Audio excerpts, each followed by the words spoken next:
Dámy a páni, zástupcovia médií, priatelia, prajem vám dnes všetkým krásny deň a vítam vás na tlačovej konferencii Právo na pravdu.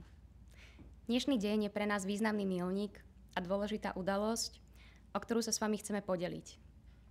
Týmto už ale odovzdávam slovo lídrovi budúcej politickej strany Zoroslavovi Kollárovi, od ktorého sa dozviete všetky informácie.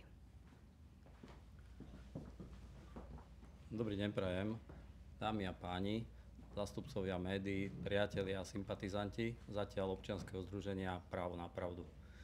Chcem vám oznámiť, že sme 7.10.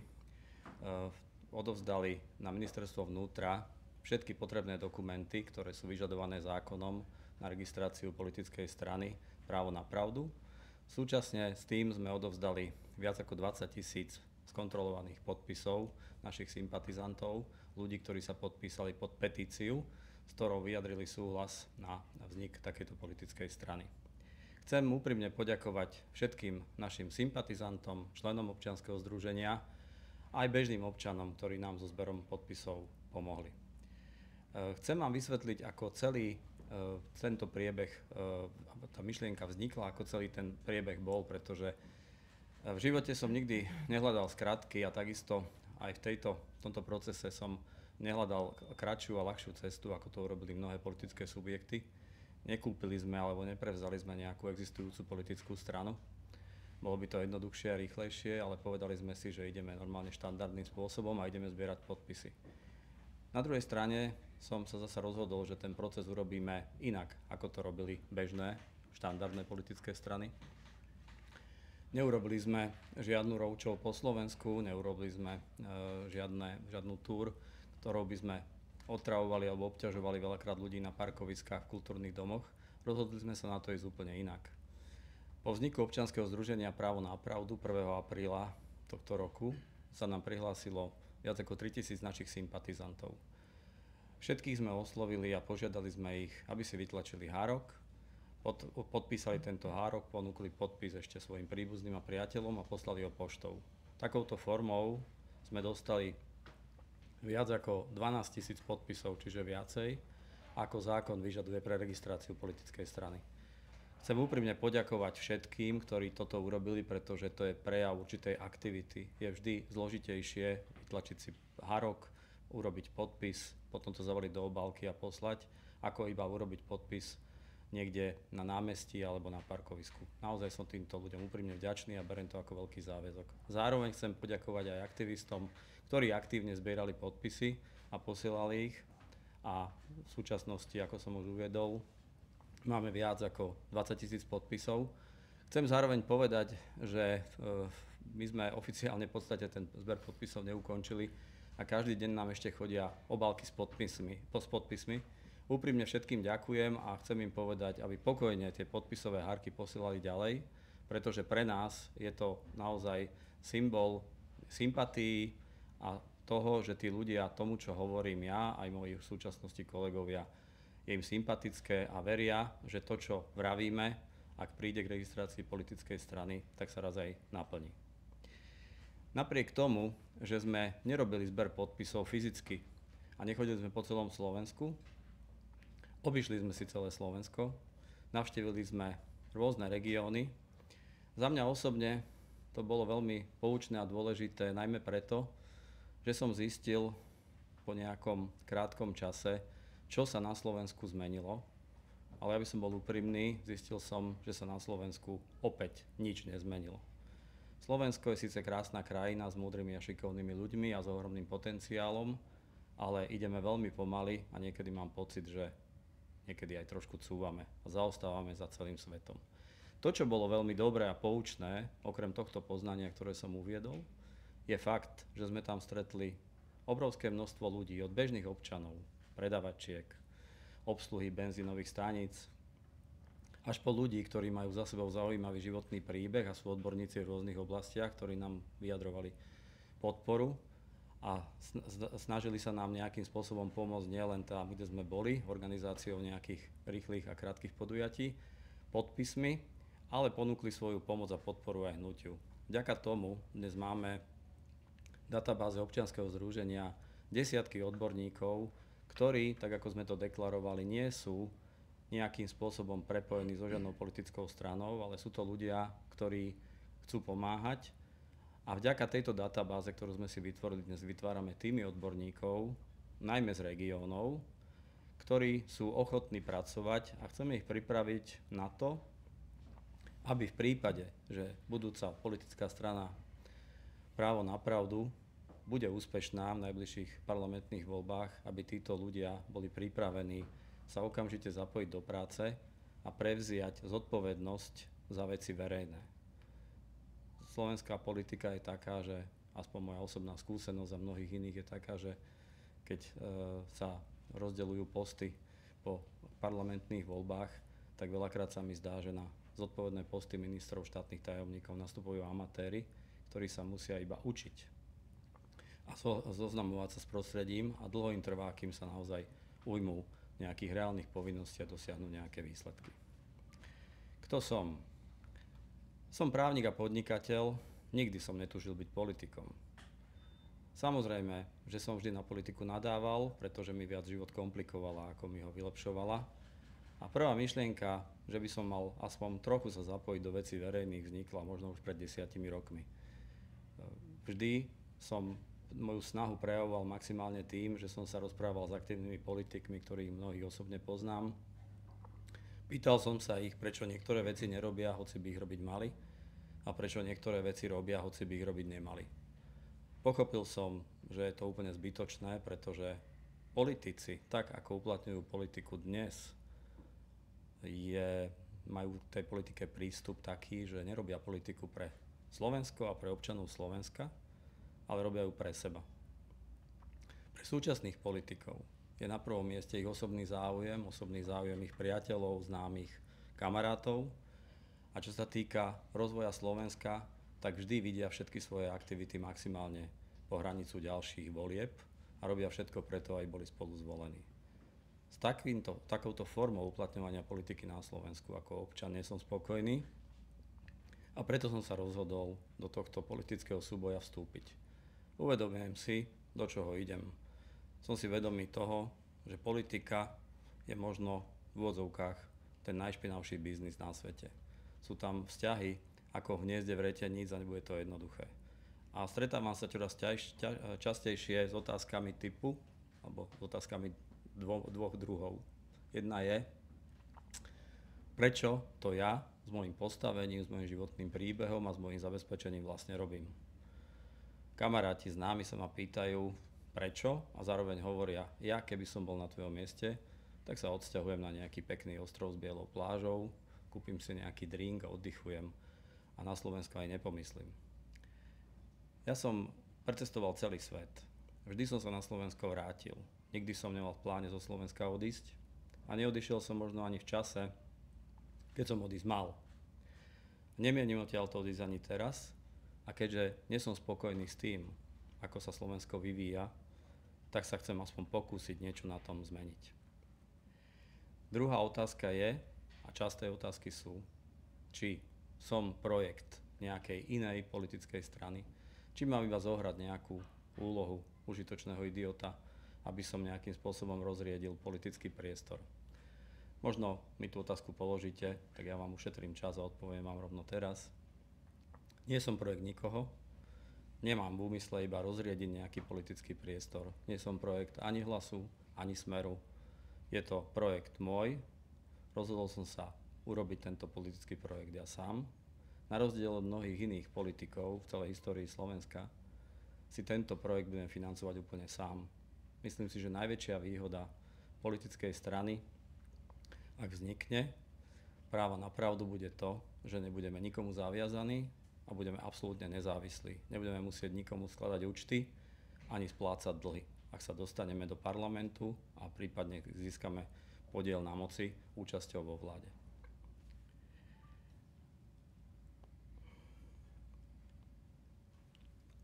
Občianske združenie Právo na pravdu vzniklo 1. apríla tohto roku.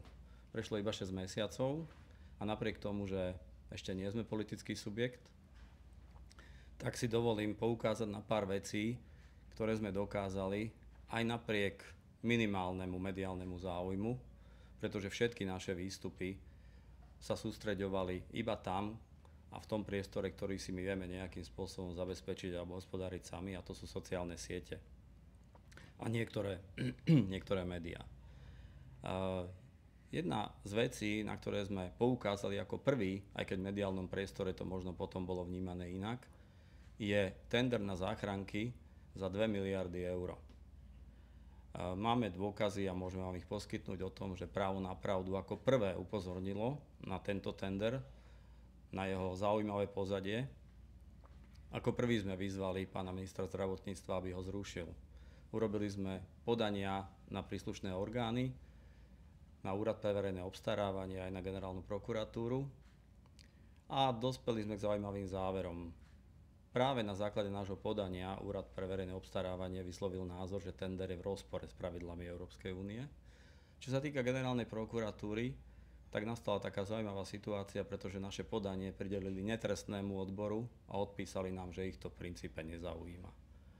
Ako náhle začala politická strana Slovensko s pánom Matovičom robiť hluk a cirkus pred budovou ministerstva zdravotníctva, tak pán generálny prokurátor sa prebudil a verejne vyhlásil, že sa začína tejto veci venovať ex offo. Zaujímavé, že naše podanie ignorovali a zrazu sa mu začínajú venovať na základe nejakých medializovaných informácií. Považujeme zrušenie záchrankového tendra aj za úspech občianskeho združenia Práva na pravdu, aj keď to nebolo veľmi pertraktované v médiách. Druhá zaujímavá téma sú veterné parky, ktorej sa venujeme, najmä naša odborníčka na túto oblasť, pani Zuzana Krajčovičová, ktorú vám predstavím. Veterné parky je fenomén, ktorý je pre Slovensko nepotrebný. Je to zariadenie, veterná turbína, veterné parky sú zariadenia, ktoré Slovensko z energetického hľadiska nepotrebuje, ale na druhej strane sú to zariadenia, ktoré likvidujú prírodu, likvidujú životné prostredie, zhoršujú život občanov ich okolí. Nehovoriac o vizuálnom smogu, pretože viete, ako tie veterné turbíny vyzerajú.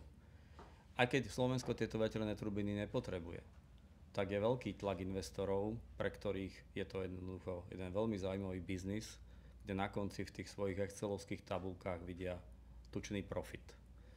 Zapojili sme sa do boja občanov proti veterným turbínam.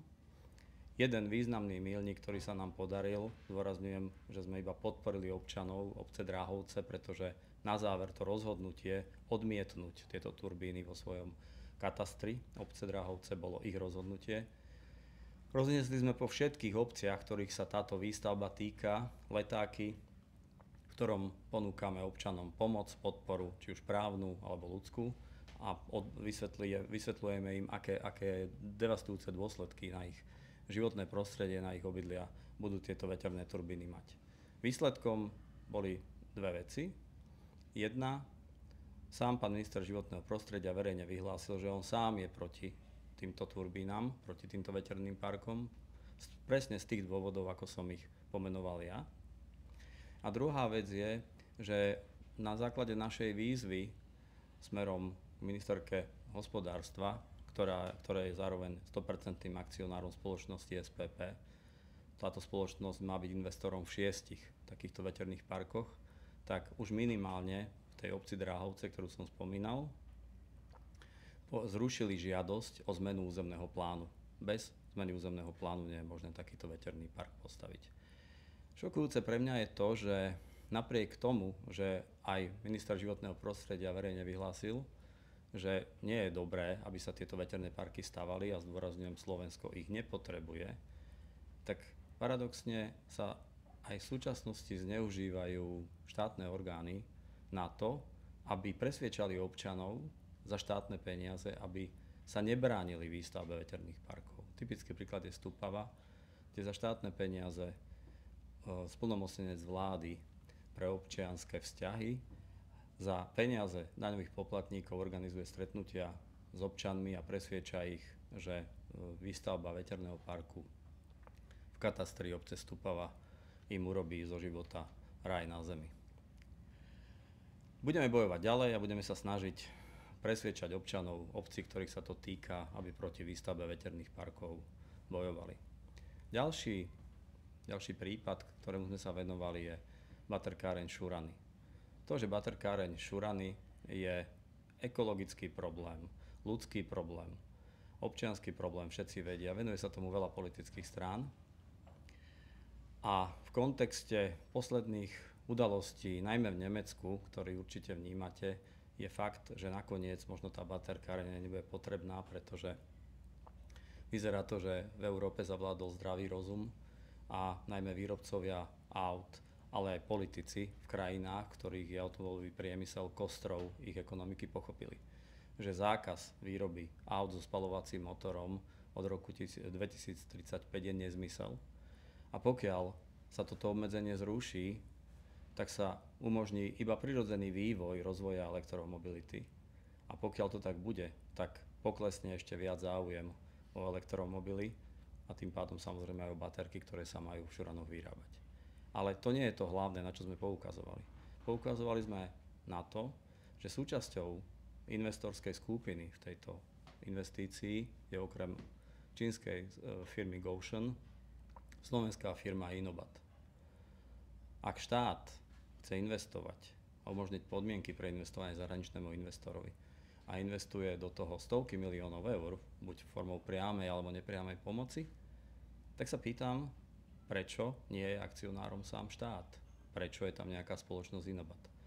Na spoločnosť Inobat som upozornil už dvakrát, dokonca to boli 2 príspevky v priebehu 1 roka. Čiže časový priestor medzi prvým a druhým príspevkom bol rok a samozrejme, ako pri iných prípadoch sa tým nikto nezaoberal. Firma Inobat, nechcem ísť do detailov, je pre mňa ako taká vesmírna čierna diera. Vesmírna čierna diera pohlcuje planéty, kométy a hviezdy. Firma Inobat pohlcuje peniaze. To je firma, ktorá už minula z európskych a slovenských zdrojov desiatky miliónov eur a v podstate nič nevlastní. Že snažíme sa bojovať aj proti baterkárni v Šuranoch takýmto spôsobom. Uvidíme, aký výsledok bude na konci. Možno ešte jedna drobnosť, aby sme sa tak dlho nechválili. Som presvedčený, že na základe našich informácií a našich apelov sa vyriešil problém detí v Rýchnave na východnom Slovensku. Hrozilo, že viac ako 200 detí, prevažne z marginalizovaných skupín, nebude mať od 1. septembra kde chodiť do školy a na základe našich mediálnych výstupov som presvedčený, že minister školstva udelil tejto škole výnimku. Zverejnil som ja osobne a od 1. apríla tohto roku aj moji kolegovia veľa rôznych informácií o korupcii, zneužívaní právomoci alebo minimálne veľmi neefektívnom nakladaní s verejnými zdrojmi. Musím bohužiaľ priznať, že nejaká reakcia orgánov, ktoré sú povinné zo zákona sa tým zaoberať, bola minimálna. A to je možno jeden z dôvodov, prečo sme sa rozhodli z formy občianskeho združenia prejsť do vytvorenia politickej strany, pretože ak by sme zostali iba ako občianske združenie, tak by sme boli taký ten brechajúci pes za plotom, ktorý síce breše, ale nič nezvládne. A povedali sme si, že si uplatníme nejakú takú teóriu alebo spôsob trojského koňa. To znamená, ak chceme v tej politike niečo zmeniť, tak sa tam musíme najprv dostať. To bol asi ten najdôležitejší dôvod, prečo zakladáme politickú stranu Právo na pravdu. Samozrejme tým, že zakladáme politickú stranu Právo na pravdu, tak už nie som sám, ale vytvoril som si okolo seba tým ľudí, ktorých by som vám chcel teraz predstaviť. Je tu iba základ. Niektorí ľudia sú služobne odcestovaní, niektorí majú iné povinnosti, pretože sa venujú práci, ktorú majú ako svoj hlavný cieľ, hlavný pracovný pomer a postupne budú pribúdať. Dnes tu so mnou, okrem teda skupiny mladých ľudí, ktorí stoja za nami, ja som veľmi vďačný, že sa k nám pridali, stoja odborníci, ktorých vám postupne predstavím a v prípade, že budete mať aj na nich na konci toho môjho príhovoru otázky, tak sa ich kľudne opýtajte. Ako prvá je pani Zuzana Krajčovičová. Je to naša gestorka pre oblasť životného prostredia, zdravia, zakladateľka spolku Mamičiek, ktorá presadzuje dostupnú infraštruktúru pre rodiny a deti. Potom je tu pani Alexandra Pabišová, gestorka pre financie a hospodárstvo, digitalizáciu, kyberbezpečnosť, venuje sa podpore mladých talentov a rozvoju inovácií na Slovensku aj v zahraničí. Z mužského osadenstva tu máme pána Petra Osvalda. Pán Peter Osvald je gestor na zahraničnú politiku, obchod a diplomáciu s dlhoročnými skúsenosťami z verejnej správy. Presadzuje národný, suverénny a vecný prístup Slovenska v zahraničí. Ďalej pán Martin Gračka, gestor za oblasť hospodárstva, živnostníkov a rozvoja podnikateľského prostredia. Podnikateľ s viac ako 20-ročnými skúsenosťami doma aj v zahraničí. Podporuje slovenské startupy, inovácie a spravodlivé podmienky pre podnikateľov. A nakoniec, ale nie najmenej dôležitý, je tu pán Martin Halás, ktorý sa ku mne pridal ako prvý, čo si veľmi vážim. Je gestor za oblasť sociálnych tém a rodiny, zároveň ekonóm, ktorý pôsobil dlhé roky v sociálnej sfére a presadzuje spravodlivé hospodárenie štátu v prospech rodín, mamičiek, samoživiteľiek a seniorov. Ďakujem veľmi pekne za vašu pozornosť aj za to, že ste prišli. Odkaz, ktorý som chcel týmto spôsobom urobiť smerom k občanom Slovenska, je naplnený pre tento deň. Ak budete mať ešte nejaké otázky, máme určitý časový priestor, takže nech sa páči. Ďakujem veľmi pekne za pozornosť a želám pekný deň.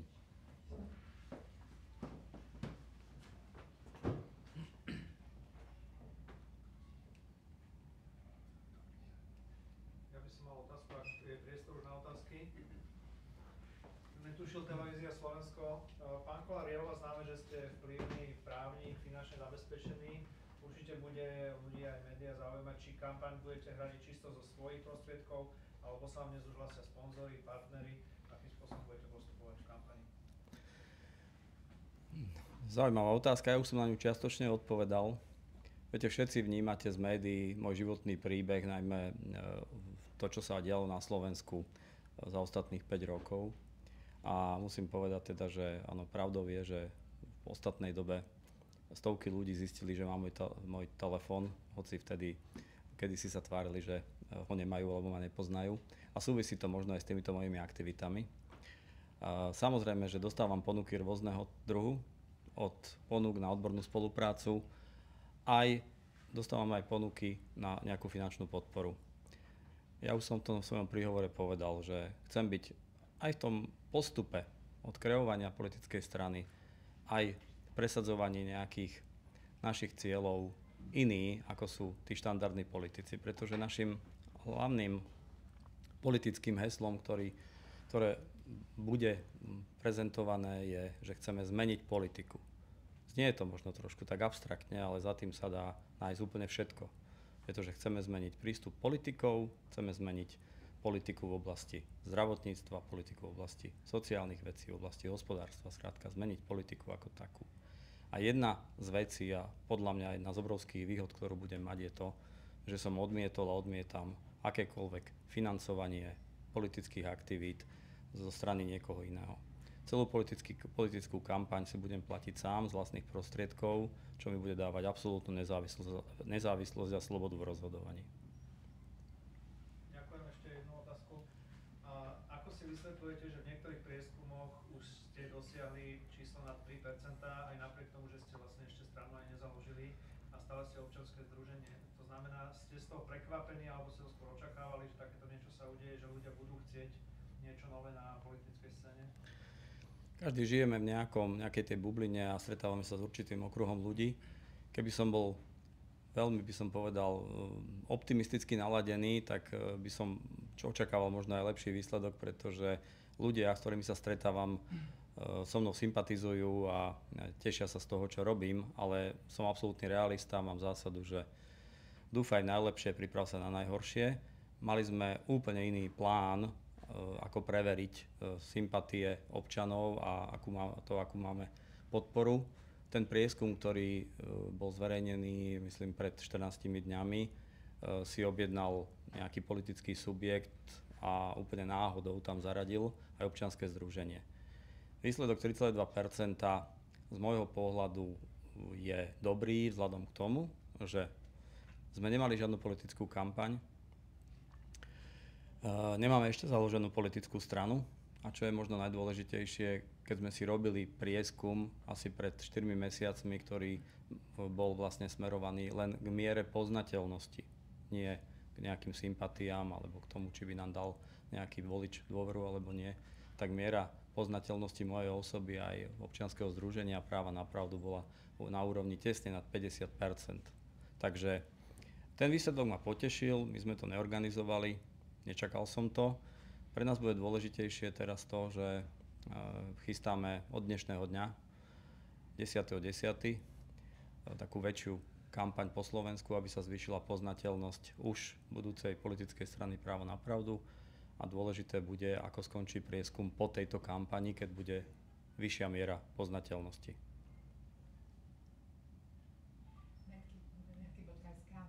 Chcem sa opýtať, že prečo by vás mali voliť voliči? Čo je teda dôvod, čím sa budete líšiť od ostatných strán? A čo je vaša priorita? Alebo čo sú vaše priority? Lebo povedali ste veľa vecí, ktoré riešite, ale čo je také, čím by ste chceli zaujať najviac? Alebo čo je prvé, čo by ste urobili, čo by malo nejaký efekt? To sú asi 4 otázky v jednej. A viete, to, čím sa chcem úplne odlišovať, je možno tá moja nezávislosť. Lebo keď si zoberiete históriu Slovenska 32-ročnú, tak vždy za každým významným politikom vyskakovali nejakí sponzori, oligarchovia. Vyberte si prívlastok, ktorý im dáte. A samozrejme potom život ukázal, že naozaj takí boli, pretože z konania tých politikov bolo zrejme, že nahrávajú veľakrát svojim kamarátom. Toto chcem prezentovať ako jednu obrovskú výhodu voči voličom a chcem ich osloviť týmto. Druhá vec je, že som 35 rokov podnikal. Mám bohaté skúsenosti s podnikaním, život ma naučil, že môžem minúť len toľko peňazí, koľko zarobím a požičať si môžem iba toľko, koľko dokážem splatiť. A keď vidím, v akom ekonomickom stave je naše Slovensko, tí optimisti tvrdia, že sa potácame na hrane priepasti, pesimisti tvrdia, že už letíme a čaká nás voľný pád. Keď si uvedomíte, nechcem vás zaťažovať číslami, ale štátny dlh alebo deficit verejnej správy od roku 1993, keď vzniklo Slovensko, do roku 2019 sa zvýšil takmer z nuly na 45 miliárd a od roku 2019 do súčasnosti sa zvýšil na 85 miliárd. To znamená, za 6 rokov sa takmer zdvojnásobil.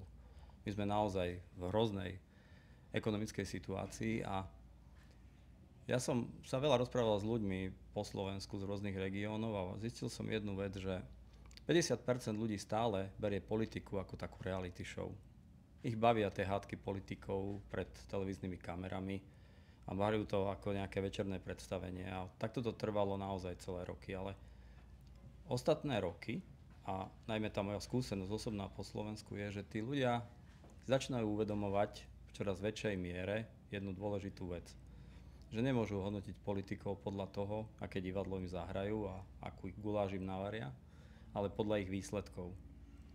Tie výsledky sú katastrofálne a napriek tomu, že to je zlá správa pre Slovensko, pre zmenu politiky je to dobrá správa, pretože bežní občania čoraz viac pociťujú, že faktúra za elektrínu je každý mesiac vyššia, faktúra za plyn je každý mesiac vyššia, školné je vyššie, lieky sú drahšie, ich platy sa znižujú, neadekvátne rastú týchto všetkých médií a možno taký symbol, a ja to vidím takisto, pretože žijem plus minus život bežného občana.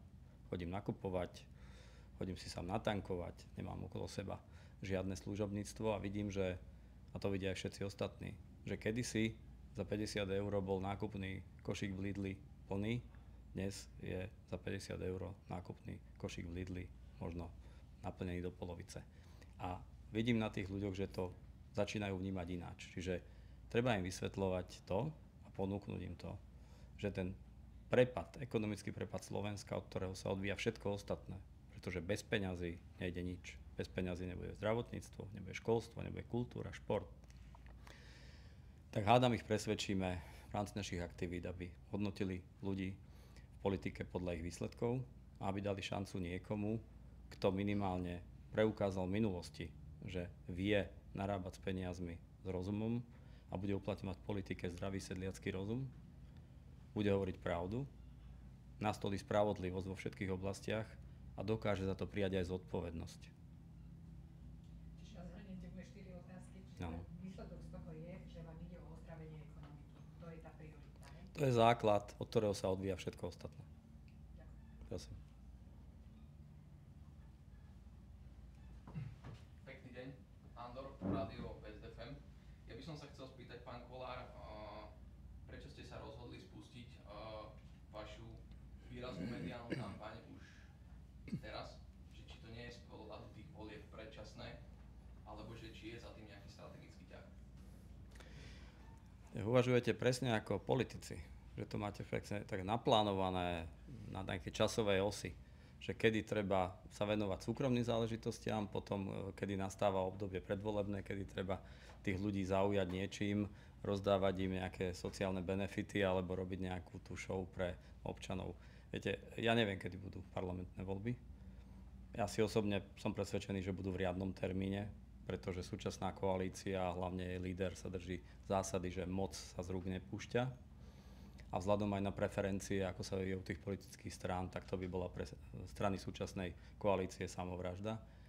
A možno z takého taktického hľadiska, keby som mal uvažovať ako štandardný politik, tak by som vám dal za pravdu, že to je možno predčasné. Ale ja si myslím, že vždy som bol zvyknutý pracovať postupne, systematicky, cieľavedomo. A ja som si zvolil takýto postup. Zdá sa mi, že najprv musíme urobiť to, aby čo najviac Slovákov poznalo nielen mňa, ale aj mojich kolegov a našu, dúfam, politickú stranu Právo na pravdu. A potom budeme jednoducho chodiť po Slovensku a vysvetľovať ľuďom, čo chceme dosiahnuť. A verím, že čím viac času na túto činnosť budeme mať, tak tým viac ľudí presvedčíme, aby pochopili to, čo som už povedal. Že politikov treba hodnotiť podľa výsledkov a nie podľa toho, aké divadelné predstavenie vždy pred voľbami tým voličom zahrajú.